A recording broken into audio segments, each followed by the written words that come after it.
Mafia secret bride chapter 6 सगाई का दिन। ओबेरॉय पैलेस।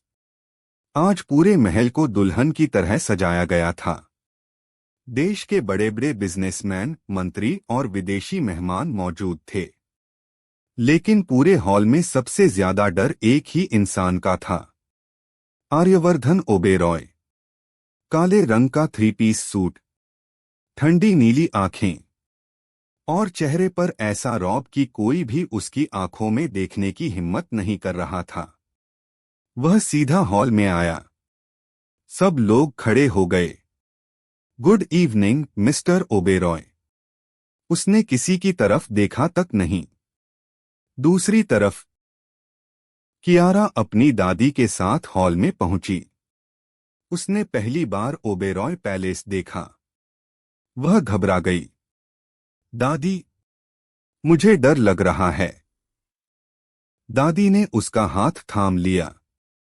डर मत बेटा, सब ठीक होगा। उसी समय अनिका की नजर आर्यवर्धन पर पड़ी। वह कुछ पल के लिए उसे देखती रह गई। इतना हैंडसम और इतना अमीर।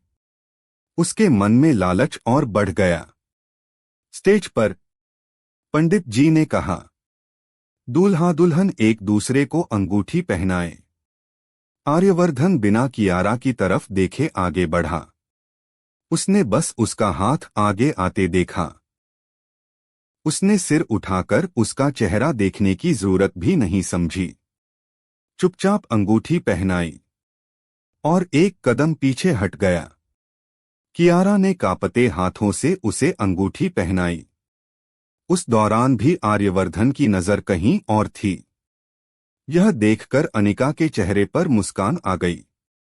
उसने मन ही मन कहा, इसे अपनी होने वाली पत्नी का चेहरा तक याद नहीं रहेगा।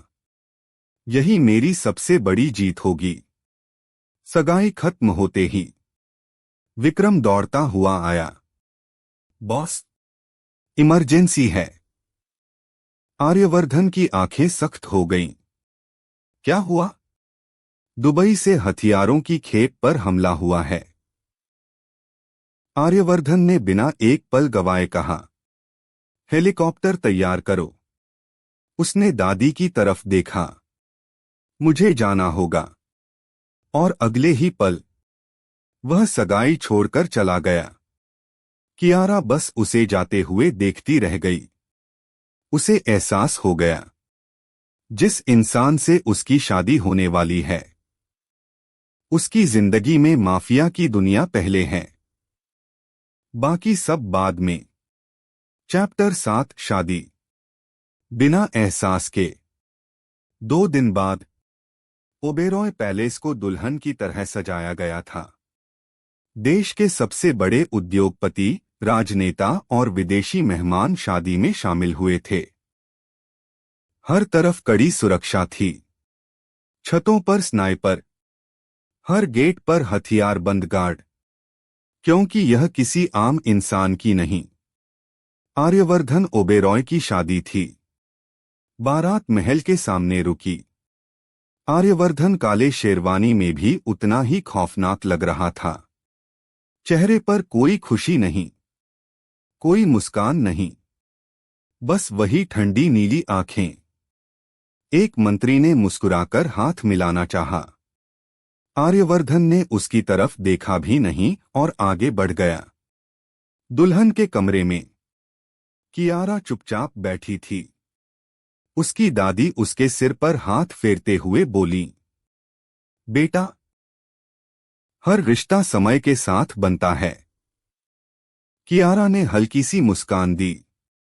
उसे नहीं पता था कि उसका पति उसे स्वीकार करेगा भी या नहीं। दरवाजे के बाहर खड़ी अनिका सब देख रही थी। उसकी आंखों में जलन साफ दिखाई दे रही थी। ये जगह मेरी होनी चाहिए थी, उसने मन ही मन कहा। कुछ देर बाद मंडप में शादी की रस्में शुरू हुईं। आर्यवर्धन पूरे समय चुप रहा। उसने एक बार भी कियारा की तरफ नहीं देखा। पंडित जी ने कहा, अब वरवधू एक दूसरे को मंगलसूत्र पहनाएं। आर्यवर्धन ने बिना कुछ बोले रस्म पूरी कर दी। 7 फेरे भी पूरे हो गए।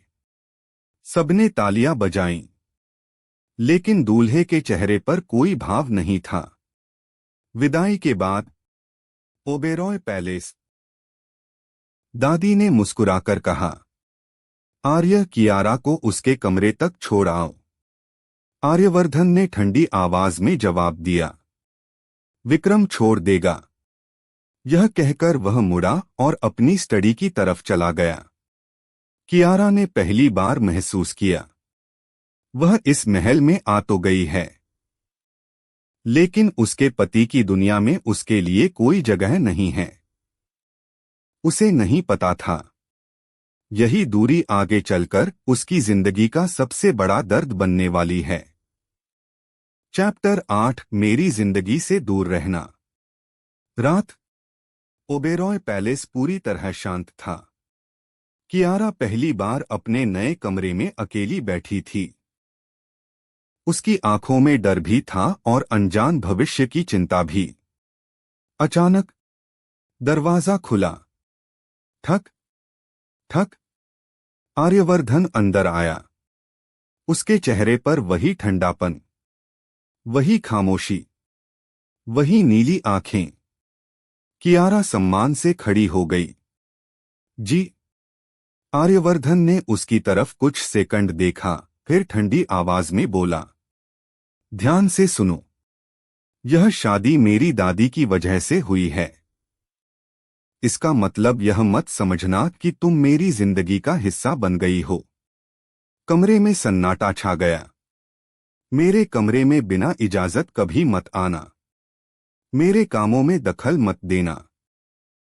और सबसे जरूरी, मुझसे किसी भी तरह की उम्मीद मत रखना। कियारा की आंखें भर आईं, लेकिन उसने अपने आंसू रोक लिए। वह धीरे से बोली, मैं आपकी हर बात मानूंगी। आर्यवर्धन ने कोई जवाब नहीं दिया। वह मुड़ा और दरवाजे तक पहुंच गया। तभी कियारा की धीमी आवाज उसके कानों में पड़ी, एक बात पूछ सकती हूं? आर्यवर्धन रुका, लेकिन पीछे नहीं मुड़ा। क्या? मैंने कोई गलती की है? कुछ पल की खामोशी, फिर उसकी ठंडी आवाज गूंजी, गलती तुम्हारी नहीं, शादी है। इतना कहकर वह चला गया। कियारा वहीं खड़ी रह गई। उसने पहली ही रात समझ लिया, उसका पति सिर्फ दुनिया के लिए उसका पति है। उसके दिल में उसके लिए कोई जगह नहीं। लेकिन उसे यह नहीं पता था कि किस्मत बहुत जल्द दोनों की जिंदगी हमेशा के लिए बदलने वाली थी। चैप्टर 9, पहला आदेश। सुबह 5:30 बजे। ओबेरॉय पैलेस में हर दिन की शुरुआत अनुशासन से होती थी। नौकर चाकर अपनी अपनी ड्यूटी में लग चुके थे। कियारा भी जल्दी उठकर दादी के कमरे में पहुंची। दादी, आपकी दवा। दादी मुस्कुराईं। खुश रहो बेटा। उसी समय पूरे महल में हेलीकॉप्टर की आवाज गूंज उठी। धड़ धड़ धड़। एक नौकर घबराकर बोला, बॉस जा रहे हैं। कियारा अनजाने में बालकनी की तरफ बढ़ी। नीचे लॉन में आर्यवर्धन अपने बॉडीगार्ड्स के बीच खड़ा था। विक्रम ने एक फाइल आगे बढ़ाई। बॉस, इटली वाले डीलर ने धोखा दिया है। आर्यवर्धन की नीली आंखें बर्फ जैसी ठंडी हो गईं। उसने सिर्फ एक वाक्य कहा, धोखे की सजा सिर्फ एक होती है। उसे जिंदा मेरे सामने लाओ। जी बॉस। कुछ ही सेकंड में हेलीकॉप्टर उड़ गया। कियारा बस उसे दूर जाते हुए देखती रह गई। शाम। आर्यवर्धन वापस लौटा। उसके सूट पर धूल थी, लेकिन चेहरे पर कोई थकान नहीं। महल में कदम रखते ही एक नौकर गलती से उसके सामने ट्रे गिरा बैठा। छन्नाक। पूरा हॉल खामोश हो गया।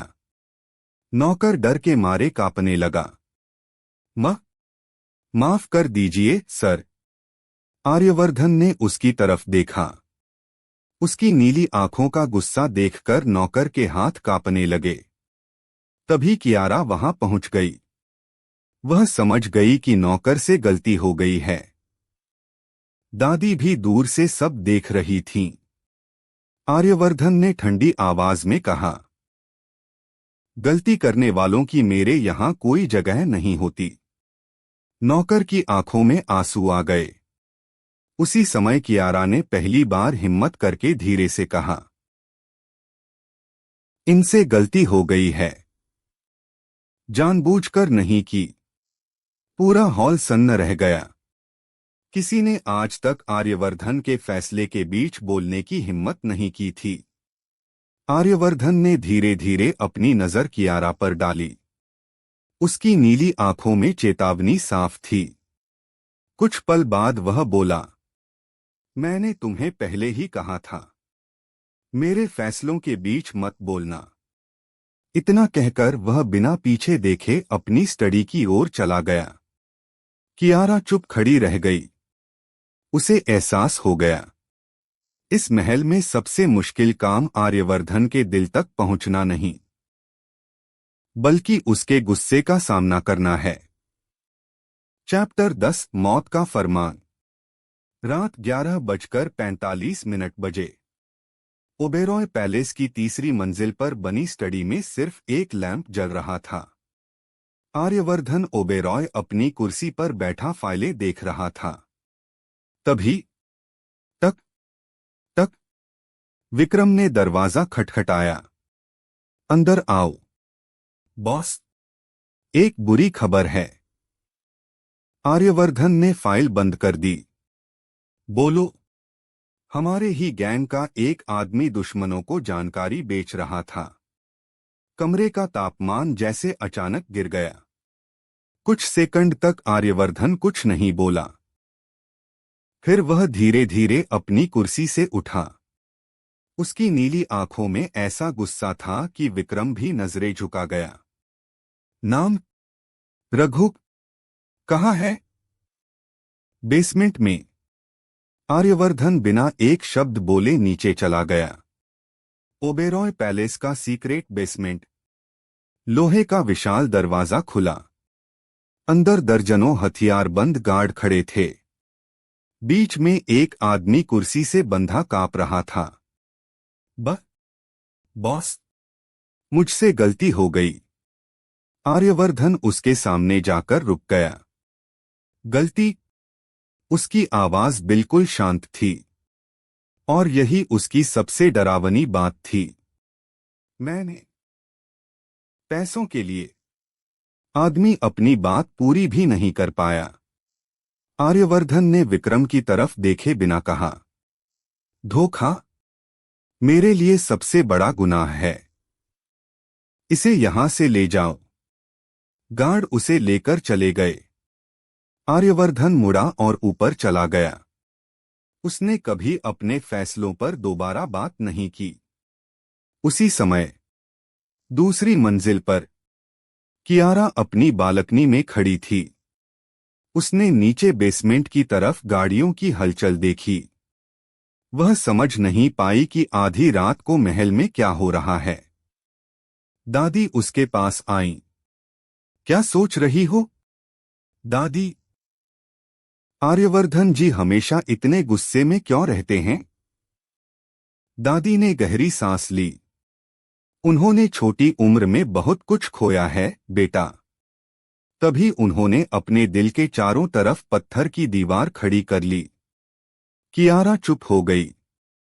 उसे नहीं पता था कि जिस इंसान को दुनिया सिर्फ एक निर्दयी माफिया किंग मानती है, उसके अतीत में भी कुछ ऐसे राज दफन हैं जो अभी सामने आने बाकी हैं। चैप्टर 11 पहली दरार। अगली सुबह। ओबेरॉय पैलेस हमेशा की तरह अनुशासन में डूबा हुआ था।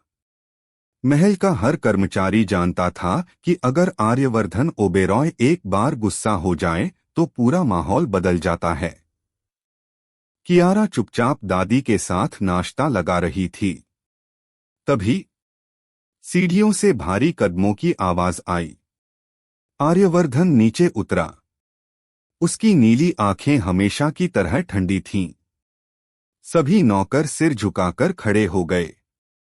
वह बिना किसी की तरफ देखे अपनी कुर्सी पर बैठ गया। दादी ने कहा, आर्य, आज कियारा तुम्हारे साथ मंदिर चली जाएगी। आर्यवर्धन ने सीधा जवाब दिया, नहीं, लेकिन बेटा, मेरे पास समय नहीं है। उसने कॉफी का कप टेबल पर रखा और विक्रम की तरफ देखा। कार निकालो। जी बॉस। कियारा ने कुछ नहीं कहा। वह बस चुपचाप खड़ी रही। दादी ने उसकी तरफ देखा। उन्हें उसके चेहरे की उदासी साफ दिखाई दे रही थी। Oberoi group headquarter conference room में देश विदेश के बड़े बिजनेसमैन बैठे थे। आर्यवर्धन अंदर आया। कमरे में तुरंत सन्नाटा छा गया। एक विदेशी निवेशक ने मुस्कुराकर कहा, मिस्टर ओबेरॉय, हमें अनुबंध की कुछ शर्तें बदलनी हैं। आर्यवर्धन ने फाइल बंद कर दी। ओबेरॉय, डील नहीं बदलता। या तो हमारी शर्तें मानिए या यह मीटिंग यहीं खत्म समझिए। कुछ सेकंड की खामोशी के बाद सामने वाले ने तुरंत हामी भर दी। विक्रम हल्का सा मुस्कुराया। उसे पता था, आर्यवर्धन कभी झुकता नहीं। शाम, कियारा महल के बगीचे में अकेली बैठी थी। तभी तेज हवा चली। उसकी डायरी के कुछ पन्ने उड़कर फव्वारे के पास जा गिरे। उसी समय आर्यवर्धन वहां से गुजर रहा था। एक पन्ना उसके जूते से आकर टकराया। उसने झुककर उसे उठाया। उस पर लिखा था, कुछ लोग पास होकर भी बहुत दूर होते हैं। आर्यवर्धन ने बिना कुछ कहे वह पन्ना टेबल पर रख दिया और आगे बढ़ गया। उसने पीछे मुड़कर भी नहीं देखा। लेकिन पहली बार उसके कदम एक पल के लिए जरूर रुके थे। कियारा दूर खड़ी यह सब देख रही थी। उसे लगा, शायद इस पत्थर जैसे इंसान के दिल में कहीं एक छोटी सी दरार पड़ना शुरू हुई है। चैप्टर 12। अगली सुबह ओबेरॉय पैलेस में तैयारियां चल रही थीं। आज कई बड़े बिजनेस पार्टनर लंच पर आने वाले थे। दादी ने कियारा से कहा, बेटा, मेहमानों का ध्यान रखना। जी दादी। कियारा पूरे मन से तैयारियों में लग गई। दोपहर, सभी मेहमान हॉल में बैठे थे। आर्यवर्धन एक एक बिजनेस डील पर चर्चा कर रहा था। तभी एक वेटर के हाथ से जूस का गिलास फिसल गया। जूस सीधे एक विदेशी मेहमान के कपड़ों पर गिर गया। पूरा हॉल खामोश हो गया। वेटर डर के मारे कांपने लगा। सर, गलती हो गई। आर्यवर्धन धीरे धीरे अपनी जगह से खड़ा हुआ। उसकी नीली आंखों में गुस्सा साफ दिखाई दे रहा था। वह वेटर के सामने जाकर रुका। तभी कियारा बीच में आ गई। इनसे जानबूझकर नहीं हुआ। आर्यवर्धन ने ठंडी नजर से उसकी ओर देखा। मैंने तुम्हें पहले ही कहा था, मेरे फैसलों के बीच मत आया करो। कियारा ने हिम्मत करके कहा, गलती हर इंसान से होती है। कुछ पल के लिए पूरा हॉल सांस रोके खड़ा रहा। फिर आर्यवर्धन ने वेटर से कहा, आज के बाद ऐसी गलती दोबारा नहीं होनी चाहिए। जाओ। वेटर जल्दी से वहां से चला गया। कियारा हैरान थी। उसे लगा था कि वह बहुत गुस्सा करेगा। आर्यवर्धन बिना कुछ कहे वापस अपनी कुर्सी पर बैठ गया। लेकिन उसके चेहरे पर साफ लिखा था कि उसे किसी का उसके फैसलों में बोलना पसंद नहीं। चैप्टर 13 अनजान महफिल। अगली शाम के 7 बजे। 10 मिनट में नीचे आ जाओ। हमें एक पार्टी में जाना है। इतना कहकर आर्यवर्धन अपने कमरे से बाहर निकल गया। कियारा ने धीरे से जी कहा और तैयार होने लगी। कुछ देर बाद दोनों ओबेरॉय मिशन से निकल गए। करीब आधे घंटे बाद उनकी काली लग्जरी कार शहर के सबसे आलीशान 5 स्टार होटल के बाहर रुकी। आज एक बड़े बिजनेस टाइकून की पार्टी थी, जहां शहर के नामी उद्योगपति, राजनेता और विदेशी मेहमान मौजूद थे। आर्यवर्धन जैसे ही हॉल में दाखिल हुआ, कई लोग उसके पास आने लगे। Mister Oberoi, welcome mister Oberoi. वह अपने ठंडे अंदाज में सबसे मिला और बिजनेस की बातों में व्यस्त हो गया। उधर कियारा ने चारों तरफ देखा। इतनी भीड़, तेज म्यूजिक, अजनबी चेहरे, उसे कुछ भी अच्छा नहीं लग रहा था। वह बिना किसी का ध्यान खींचे धीरे धीरे हॉल के सबसे शांत कोने में चली गई। वहां एक छोटा सा सोफा रखा था। वह उस पर दोनों पैर समेटकर, घुटनों को सीने से लगाकर बिल्कुल किसी छोटी बच्ची की तरह बैठ गई।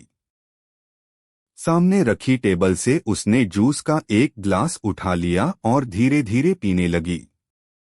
कभी वह छत पर चमकते झूमरों को देखती, कभी लोगों को हंसते बात करते, और कभी चुपचाप अपनी उंगलियों से ग्लास पर बने डिजाइन को सहलाने लगती।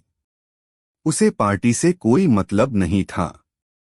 वह बस शांत बैठी थी, मानो इस शोर शराबे के बीच भी अपनी छोटी सी दुनिया में खोई हुई हो। दूर खड़ा आर्यवर्धन बिजनेस मीटिंग के बीच एक पल के लिए उसकी तरफ देखता है। उसकी नजर कियारा पर ठहर जाती है। वह बस चुपचाप कोने में बैठी थी, बिल्कुल एक मासूम बच्ची की तरह। आर्यवर्धन कुछ सेकंड उसे देखता रहा, फिर बिना कोई भाव दिखाए वापस अपनी बातचीत में व्यस्त हो गया। जरूर, मैं इसे मजेदार और हल्के फुल्के अंदाज में लिखता हूँ, बिना नशे को बढ़ावा दिए। कियारा गलती से ड्रिंक को जूस समझ लेती है और उसके बाद उसकी मासूम हरकतों से सीन कॉमिक बन जाता है। चैप्टर 14 मासूम शरारत। कियारा चुपचाप कोने में बैठी हुई थी। टेबल पर कई तरह के जूस और ड्रिंक्स रखे थे। बिना जाने उसने एक चमकते हुए ग्लास को जूस समझकर उठा लिया। वाह, आज तो जूस भी अलग है, उसने धीरे से मुस्कुराते हुए कहा और पूरा ग्लास पी गई। कुछ ही मिनटों बाद उसे सब कुछ थोड़ा थोड़ा घूमता हुआ महसूस होने लगा। वह उठी और धीरे धीरे चलने लगी। एक वेटर सामने से गुजरा। कियारा ने उसकी ट्रे से एक छोटा सा कपकेक उठा लिया। थैंक यू कहकर खुद ही हंसने लगी। थोड़ी देर बाद वह हॉल के बीचों बीच लगे बड़े फव्वारे को देखकर बोली, इतना बड़ा पानी का खिलौना। पास खड़े कुछ लोग उसकी मासूम हरकतें देखकर मुस्कुरा दिए। उधर बिजनेस मीटिंग खत्म करके आर्यवर्धन ने जैसे ही इधर देखा, उसकी भौहें सिकुड़ गईं। ये क्या कर रही है? वह तेज कदमों से कियारा के पास पहुंचा। कियारा। कियारा ने उसकी तरफ देखा और खिलखिलाकर हंस पड़ी। आपकी दो दो आंखें क्यों हैं? आर्यवर्धन ने टेबल पर रखा वही खाली ग्लास देखा और तुरंत समझ गया कि उसने गलती से शराब वाला ड्रिंक पी लिया है। उसने बिना कुछ कहे उसका हाथ पकड़ा। चलो। अभी नहीं, पार्टी अच्छी है, कियारा ने मासूमियत से कहा। बस।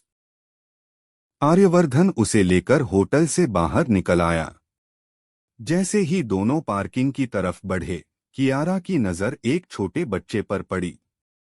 बच्चे के हाथ में रंग बिरंगा गुब्बारा था। कियारा वहीं रुक गई। मुझे वो चाहिए। आर्यवर्धन ने ठंडी नजर से उसकी तरफ देखा। कार में बैठो। नहीं। उसने बच्चे की तरफ उंगली करते हुए फिर कहा। वो गुब्बारा। मुझे चाहिए कियारा, प्लीज। वह बिल्कुल छोटी बच्ची की तरह जिद करने लगी। आर्यवर्धन ने गहरी सांस ली। उसका गुस्सा साफ दिखाई दे रहा था, लेकिन कियारा अपनी जगह से हिली तक नहीं। आखिरकार उसने पास खड़े गुब्बारे वाले से एक रंगीन गुब्बारा खरीदा और चुपचाप उसकी तरफ बढ़ा दिया। कियारा की आंखें खुशी से चमक उठीं। याय! उसने गुब्बारा कसकर पकड़ लिया और इतनी प्यारी मुस्कान दी कि एक पल के लिए आर्यवर्धन का गुस्सा भी हल्का पड़ गया। वह बिना कुछ बोले कार का दरवाजा खोलकर बैठ गया। कियारा भी अपने गुब्बारे को सीने से लगाए मुस्कुराती हुई उसके पास आकर बैठ गई। आर्यवर्धन ने इंजन स्टार्ट किया और कार रात के अंधेरे में आगे बढ़ गई। चैप्टर 15 मुश्किल सफर। पूरे रास्ते कार में सन्नाटा छाया हुआ था। आर्यवर्धन का चेहरा गुस्से से सख्त था। वहीं कियारा अपने गुब्बारे को कभी गाल से लगाती, कभी उसे हवा में हिलाकर खुद ही मुस्कुरा देती। कुछ मिनट बाद उसने धीरे से आर्यवर्धन की तरफ देखा। सुनिए। कोई जवाब नहीं। सुनिए ना। आर्यवर्धन फिर भी चुप रहा। कियारा ने धीरे से उसकी बाजू उंगली से छुई। आप नाराज हो? आर्यवर्धन ने बिना उसकी तरफ देखे ठंडी आवाज में कहा। चुपचाप बैठो। कियारा ने होंठ फुला लिए।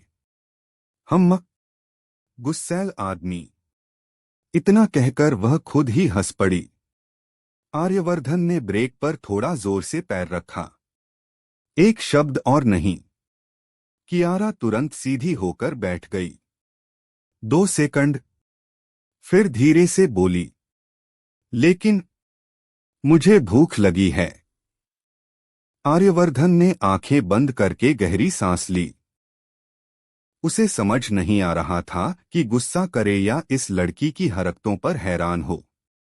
कुछ देर बाद कार ओबेरॉय मेंशन के बाहर रुकी। आर्यवर्धन तेजी से उतरा और दूसरी तरफ जाकर कार का दरवाजा खोला। उतरो। कियारा ने नीचे पैर रखा, लेकिन अचानक लड़खड़ा गई। आर्यवर्धन ने तुरंत उसका हाथ पकड़ लिया ताकि वह गिर न जाए। सीधा चला भी नहीं जा रहा। वह बुदबुदाया। कियारा मासूमियत से मुस्कुराई। जमीन ही घूम रही है। मैं नहीं। आर्यवर्धन ने बिना कुछ कहे उसका हाथ पकड़े पकड़े उसे अंदर ले जाना शुरू किया। तभी कियारा अचानक रुक गई। क्या हुआ? आर्यवर्धन ने झुंझलाकर पूछा। कियारा ने ऊपर आसमान की तरफ देखकर मासूमियत से कहा, चांद तो कितना सुंदर है। वह कुछ पल उसी तरह चांद को देखती रही, फिर मुस्कुराकर बोली, अगर हाथ लंबे होते तो मैं इसे भी गुब्बारे की तरह पकड़ लेती। आर्यवर्धन कुछ सेकंड तक उसे देखता रह गया। यह लड़की नशे में भी किसी को परेशान नहीं कर रही थी। बस दुनिया को एक बच्चे की नजर से देख रही थी। उसने बिना कुछ कहे फिर से उसका हाथ पकड़ा और उसे कमरे तक ले गया। उसे बिल्कुल अंदाजा नहीं था कि यह मासूम लड़की धीरे धीरे उसके पत्थर जैसे दिल पर अपनी छाप छोड़ने लगी थी।